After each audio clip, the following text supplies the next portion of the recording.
Because, according to our sensitivity, this show reveals the truth about the person that creates the artwork. So usually these are the most valuable. And that is my great pleasure and honor to introduce to you Jana Opincariu. She came to us about half a year ago, introduced herself, and when I saw her artwork, I said, that's it. We're gonna have to have it. Here she is.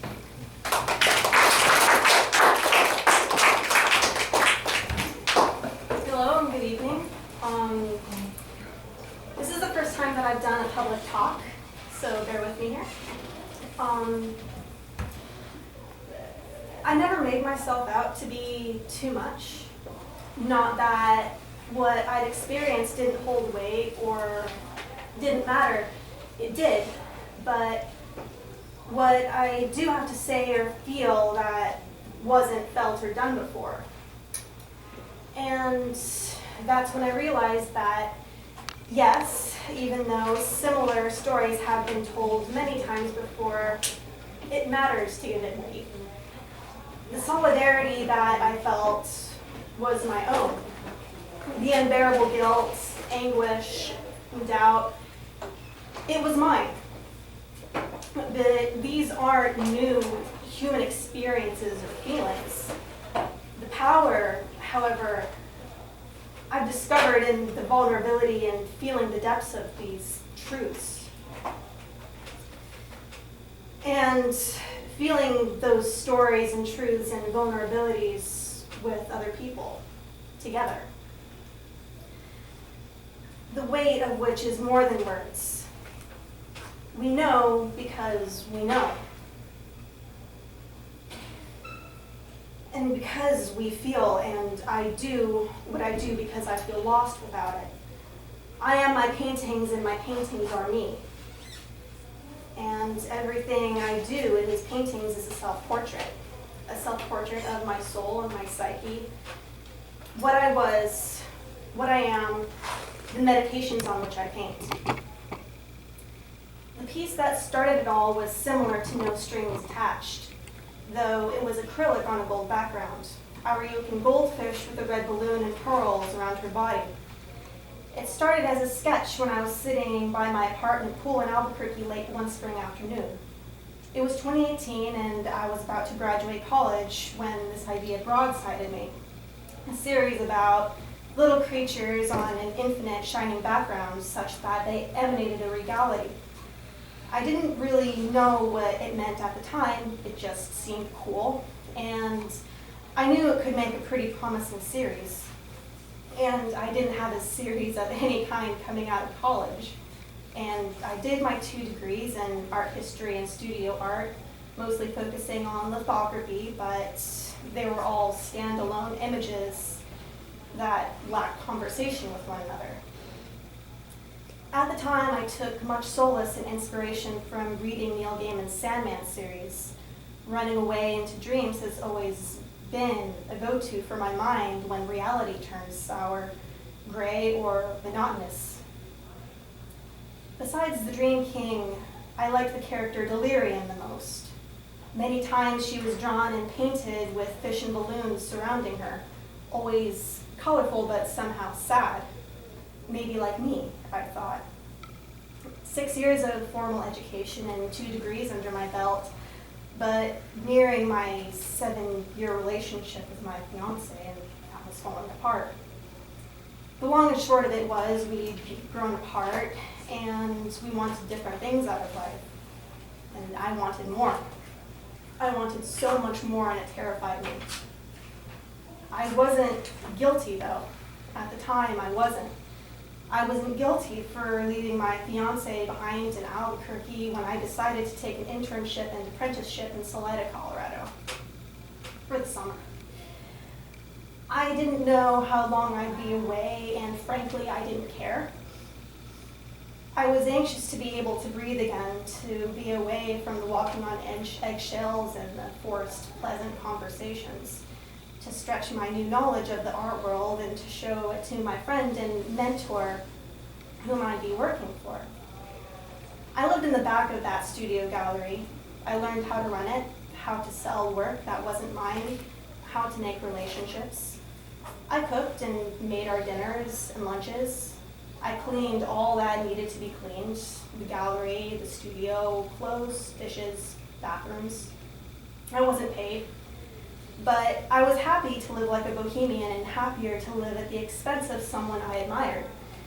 I even got to manage the gallery alone for a month. But as most bohemian lifestyles go, with no pay, no contracts, little production, things fell through. I only did one painting during those 2 months. It was the first goldfish, the one in acrylic. It sold shortly after I finished it for $350. It was the last of my money in my bank account, and I had been broke a week earlier. I had the option to go back home to Albuquerque, and of course that would have been the rational thing to do. But I didn't. I couldn't go back to Albuquerque. It felt like a death sentence because I made it mean my failure. It was a failure to go back to my dying, if not already dead, relationship with the news that I'd already been with multiple men for the couple months that I'd been there.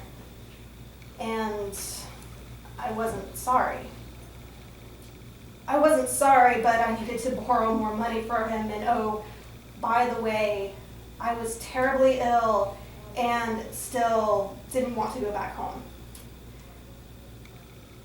Whatever I had, and still feel tinges to this day, doctors never figured out. Hours of tests and blood work, everything that I was analyzed for came back negative.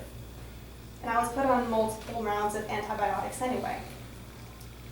I was living out of the back of a truck with one of my friends with benefits and painting out of the back of a warehouse that my mentor had rented. That, what I was trying to prove, I don't know. At the time, I thought I was trying to prove my mentor wrong, that I did have the strength and audacity to be an exceptional artist and to work with him, to even be a better artist than he was, but I didn't want to work with him. I wanted to prove my ish fiance wrong, that I didn't need saving and I could take care of myself. We should have broken up then. I mean, I would have broken up with me. I was away for months on end, cheating, wanting money, but not wanting any help. In a way, I relished the aloneness and the constant day-to-day pain I was in because it was freeing. I did the first official piece of the Gold series then. It was the fish with the balloon and the pearls. This time it was different. It was better. I did oils instead of acrylics, which made the image more realistic. I painted to the best of my abilities at the time.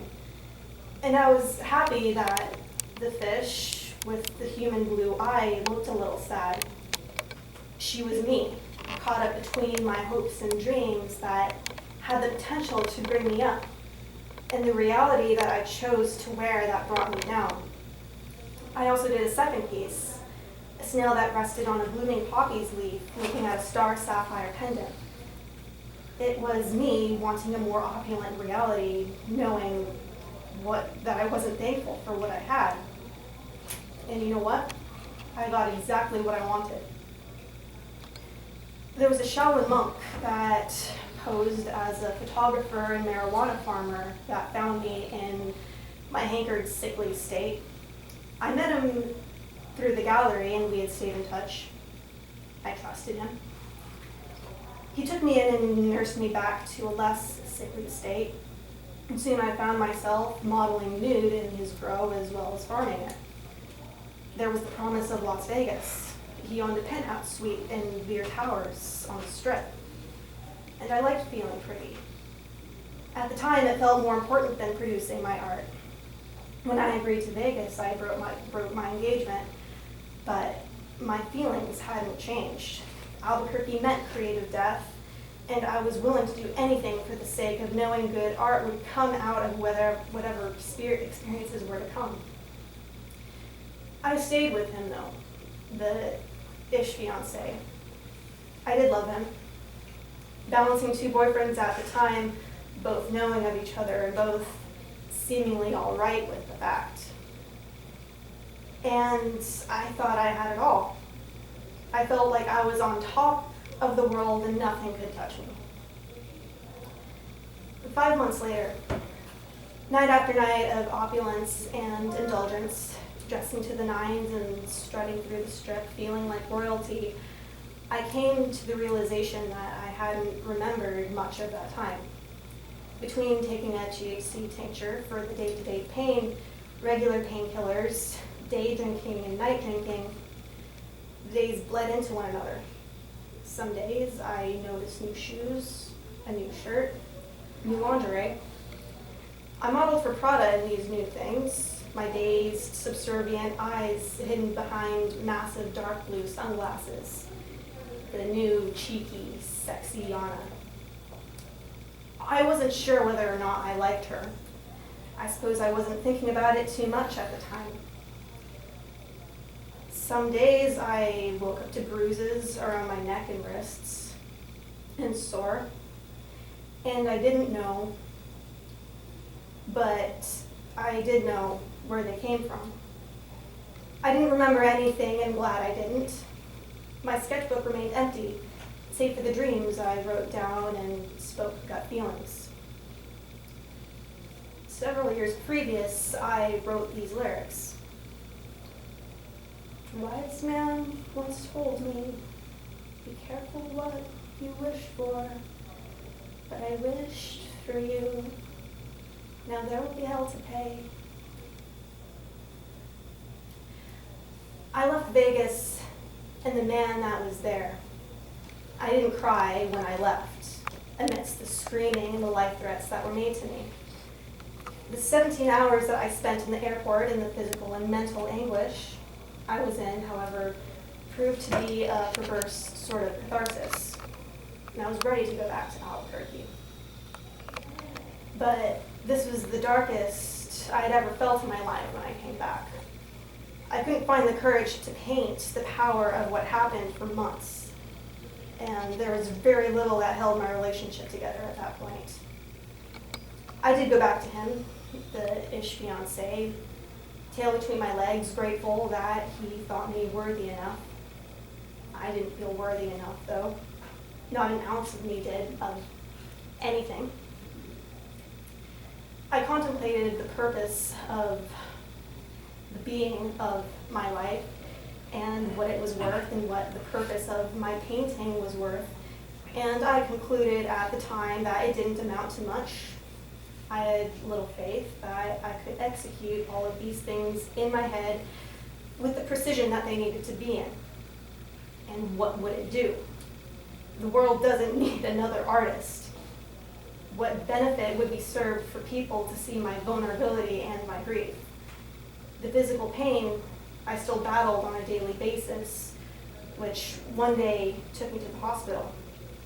It had been almost a year that this physical pain had been with me.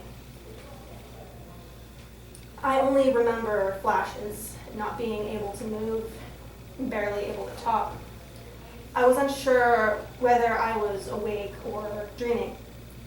I vaguely remember being in an ambulance, but what I remember most was waking up to the beeping of a heart monitor. It was the sound of an alarm if my pulse dropped too quickly. I opened my eyes and saw all of these wires and tubes attached to me. And this disturbed me the most. There was a deep swelling of loathing in the violation of my body. Again, I understood it at the time it was to help me, but rage still left me ruined. The ish fiancé watched as this happened, and what else could he do? I suppose I asked for it. In my deeply frightened and fucked up state, to be taken to the hospital, and the agony I asked for too. The whatever is going to happen to me will happen, and anything that will come out of this will be for the art. And I was the greatest sadist and masochist, and it was easy to take pleasure in hate. And I let the hate fill me. I let the pulse drop and the alarm go off, and I enjoyed it. I fantasized about drifting into nothing, and my skin crawled and shuddered when the tubes and wires were being yanked across and checked by the nurses. It felt like large insects were heaving themselves across my body, my pulse and my heart strangely attached to them. It was when I was discharged from the hospital that I told myself I needed to heal from the physical torment.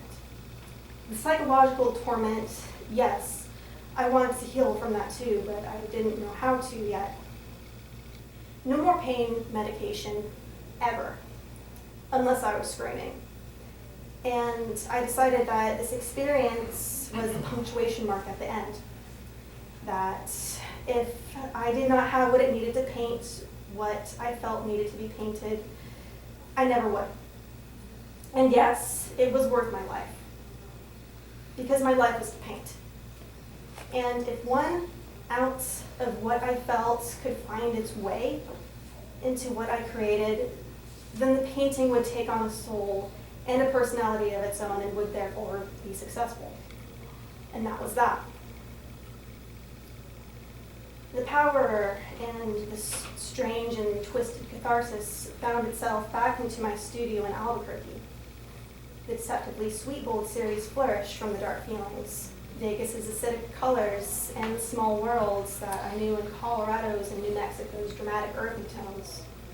It felt right to stretch those colors and images on a regal background, an infinite shining space with a majestic purity, a strange sort of altar to the little deaths and rebirths in myself. I took a job waitressing at a local restaurant in this community of artist workspaces, Factory on 5th and the Cosmos Astropub. My first studio was 50 feet away from where I worked. It was wonderful. But I walled myself to the deep feelings, save for the void that I let consume me for the past year, and that was reserved for the painting. The majority of the Gold Series was birthed when one of my best friends and coworkers, Daniel Katlinas, an internationally recognized artist, and I organized our first joint show, Totem. It was to be exhibited in September of 2019, and I needed to have at least 10 medium to large size paintings to fill my half of the space. I had a month and a half, and I only had a painting and a half. A finished suffocate, a goldfish tied up in a rosary and being hoisted up by a balloon, and beetle burdens, a Hercules beetle with a castle on its back, dragging around a bloodied human heart as a ball and chain, which was an ode to my time in the hospital. Creating my half of Totem was the most alive I had felt, and I wasn't sure how long. Was I happy?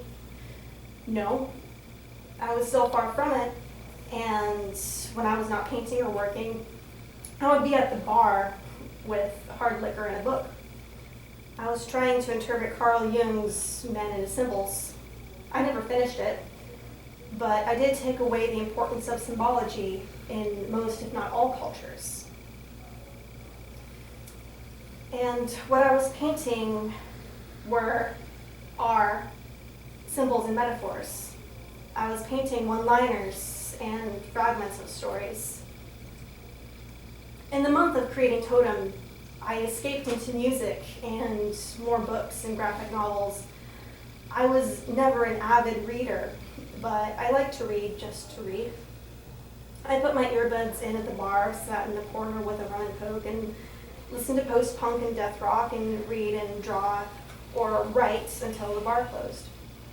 And I would go back to the studio, paint more, sober up, and come back to the ish-fiancé's apartment at an ungodly hour in the morning. The music that I escaped into found its way to me when a close friend from Factory on 5th introduced me to a fairly well-known and prominent death rock band from the 80s that had their Lockout studio in the same complex. That band changed my life and, quite truthfully, saved me. I would not be standing where I am right now if it wasn't for their music and friendship. After the success of Totem, and the influence and honesty of music that was new to me, I realized that what I was saying and trying to paint and coax out of myself couldn't be done well enough with the Gold series. The Black series is what you see around you. It started in October of 2019 on a 6x6-inch steel panel, very much like the ones you see here. I painted a Luna moth, a totem of dreams and one of my favorite symbols. It's a dream sigil. Romance brought me to California and San Pedro, where I live today. And I gifted my dream sigil painting to him because he made me re-realize myself and my soul and my magic. He saved my life too. And he was part of the death rock band that I had met in Albuquerque and followed to California that inspired me since I had met them. His music and his bands, they brought me into a space where I was no longer so afraid to face myself and to be true to my soul and to the sublime that I yearned to see in myself and for others for so long. It was the kind of vulnerability I needed. What is necessary for my paintings and what I wanted to say needed to be placed on the voidal space that I placed myself into. The black that I use is the blackest black available to artists now. It absorbs 98% of visible light. And the purpose of the black is to create a vast and voidal space between you and the image. There is nothing and it is consuming. I've always had a deep fascination with the idea of the sublime. It's a higher degree of spiritual purity. It's a state of grandeur and awe. And I think first properly recognized, it was in the Romantic era by Caspar David Friedrich and his painting Monk by the Sea. It's a 3-foot by 5-foot painting, and I recently came to realize this. I thought it was much smaller for a while, and for the sake of this talk, I actually did my research. The monk that stands by the sea is dwarfed by the expansiveness and vastness of the landscape and its majesty and immensity. It's emotional. Friedrich challenged what the sublime was in suggesting that it was found in nature and not in the church or God with many of his paintings. The painting was exhibited in its current form at the Berlin Academy in October of 1810, to much controversy and criticism. The composition notably lacks a repoussoir, a framing device that leads to the viewer's gaze into the image. Rather, an emptiness of the foreground is overwhelming. It is commonly argued that a viewer of this painting has difficulty relating himself to the picture space, and one cannot mentally penetrate the image.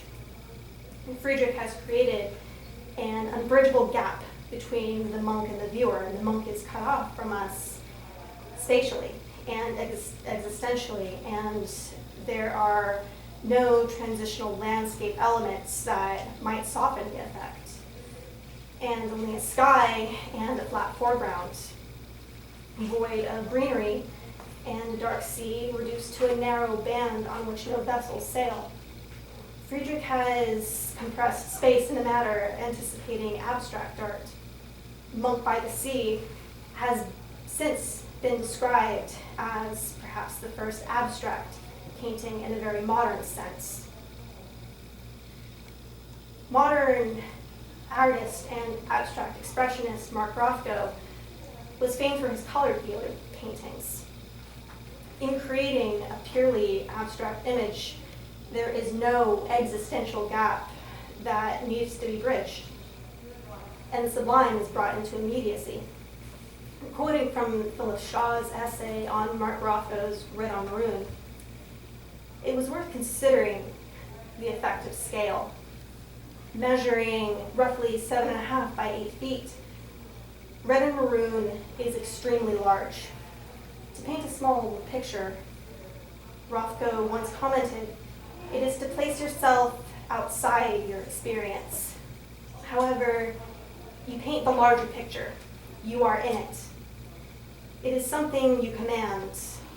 When enclosed in the windowless, claustrophobic space of the Seagram room, the viewer may well feel similarly overwhelmed.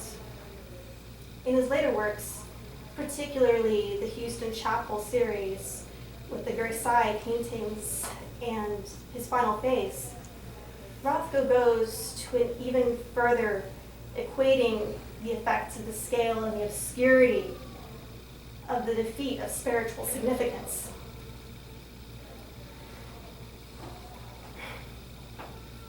In such works of this force of the sublime seems utterly disabling. In an instant, the impulse towards transcendence is both raised and dashed. Often towards nightfall, Rothko confessed, there's feeling in the air of mystery, threat, frustration, all of these at once. And I would like my painting to have the quality of such moments. I take a lot of inspiration from Rothko, and I love that his paintings made people cry. He wanted this. Contemporary artist Anish Kapoor, he's the artist that did The Beam in Chicago, similarly explored the sublime. He did this most notably with his exploration and use of Vanta black. That's the blackest black that's been invented. It absorbs 99% of light and is only used by scientists and astronomers when it's necessary to absorb or cast out light. And it has good use in microscopes and telescopes. Kapoor explores power in the sublime by uncovering, excavating what's hidden.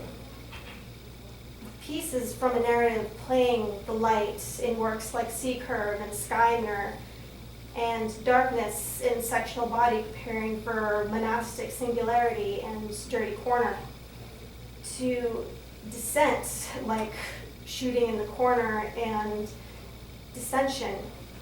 The artist explains, I hope the narrative makes viewers feel uncomfortable at times. I'm not interested in commentary though. I'm not trying to say what things mean. The dialogue between the work and the place has to remain speculative and poetic. It's about how you relate to it. Kapoor's an asshole, by the way. Everything is through translation, though. It's my opinion in combining and comparing all of these artists that I take inspiration from, Rothko and Friedrich and Kapoor, that the idea of the sublime is a you versus yourself.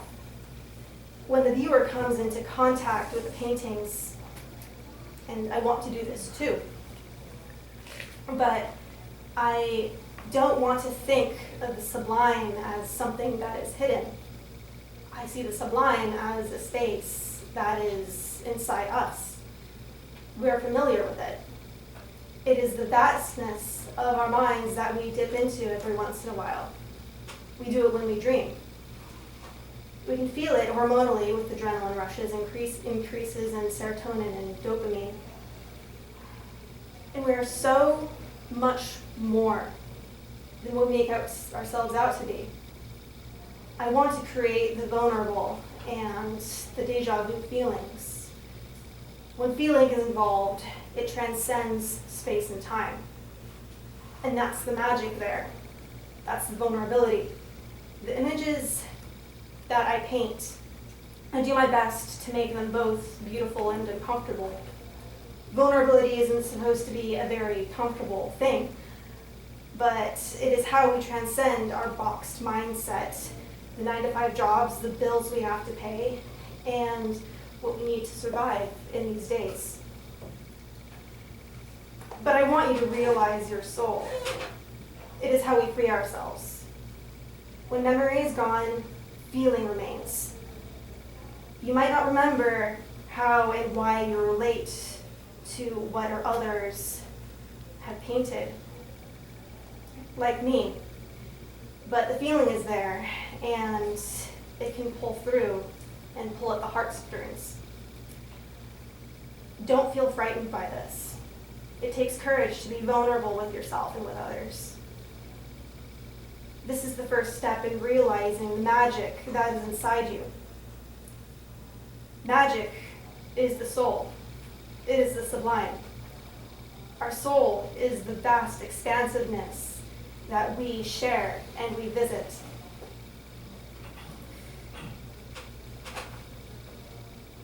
I shared my story that brought the series into existence, not only because what it is has shaped my soul, but the depth of which I experienced so deeply in my love and grief and agony and joy. Meditations in Solidarity is the culmination of my story and my soul. All of it was done during the pandemic, and isolation and vulnerability was at its highest. I finally had the time to meditate on the stories I wish to tell and to face myself. It is the best and it is the worst of myself. It is my attempt to touch the sublime that is in all of us, to get vulnerable with you, to tell you that you are the magic that you seek. I see you, and I want to touch your soul. Thank you.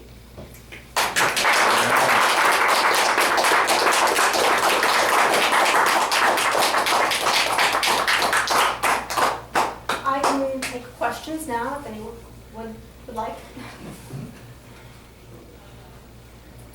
Cool. All right. No. You mentioned the moth before. Could you maybe discuss the symbolic significance of the moth in this piece in particular?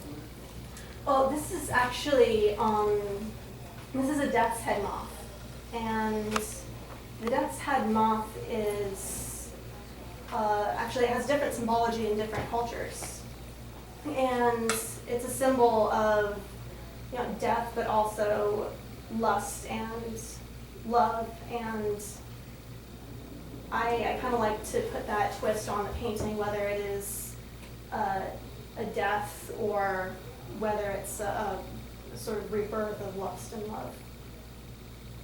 All right. You, sir. Regarding this painting, I saw you start creating this painting. Yeah. Yeah, I saw it. But the question I have is, by the way, it came out really well. So, Thank you. Yeah, from the time I've seen it. But in any event, why is she looking away? Why the backside of the position of the body? And is there any symbolism in that being? Yeah. Is that looking into the darkness? I wanted to paint the figure that I suppose is me. It has to be me. In such a way that the body is kind of agonized and ruined, and I also wanted to depict the body as a sort of landscape. It's there, but it's not there, and if there was a face in it, then that's more of a confrontation. But I want this painting to be a confrontation of the body and what the body is amidst all of these nasty things. Yeah, 'cause I see like playing card that probably represents Las Vegas. Maybe. The playing card, And that is the and the Jack of drugs, and the drugs. Spades. Like, yeah, so The Jack of Spades. so there's a lot going on there. The Jack of Spades is seen as the villain. So I wanted to put it in there as sort of, villain in Vegas. Thanks. Yeah, thank you. Yeah. All right. Well, thank you so much, everybody, for coming out. And yeah, whole pursuit to the food and drink and everything. And yes, of course. This is the first picture of the series, right? No, that is a reimagining of the Fish and Her Pearls, and that was on a gold background. But that's the one you thought about in Albuquerque, right? Yeah, the first idea, yeah. Right. Yeah. And the balloon is lifting the fish, Mhm. and the pearls are like the past, or it's all something that draws. It's something that, the title of the piece is No Strings Attached. And it's a depiction of me between what I want to bring me up and what is it that brings me down.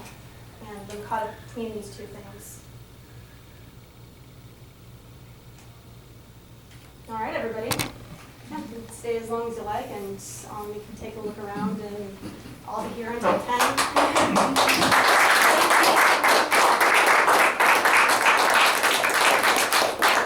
There is also really good wine that I brought. If you say that it's from Jana, you go into the back and you'll get free wine. Nobody ever complained about free wine. It really brings some nice things. Cool. Thanks, everybody. Thank you. Thank you. Yeah, there's some prints over here. Oh yeah, I also have merch. If you want a t-shirt or something.